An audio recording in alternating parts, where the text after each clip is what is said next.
Ransomware is the new nightmare for IT departments, security management, and in general, companies that suddenly find themselves faced with the fact that each of their computers and servers are encrypted. Ransomware is a type of malware that threatens to publish the victim's personal data or perpetually block access to it unless a large sum of money is paid.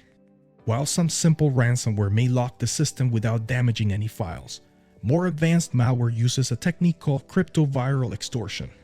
It encrypts the victim's files, making them inaccessible, and demands a ransom payment to decrypt them. Several defensive steps can be taken to prevent ransomware. These steps are, of course, good security practices in general, so following them can improve your cybersecurity defenses against all types of attacks. Keep your operating system patched and up to date to ensure attackers have fewer vulnerabilities to exploit. Do not install software or restrict installation only for users with administrative privileges unless you know what it is and what it does.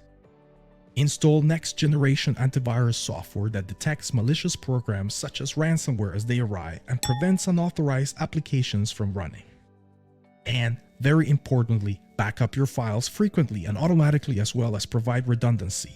This won't stop a ransomware attack, but it can make the damage much less significant. Ransomware can be devastating to small and mid-sized businesses, and recovery efforts can be both difficult and costly. Although organizations are discouraged from paying a ransom, some sophisticated forms of ransomware can never be recovered without pain.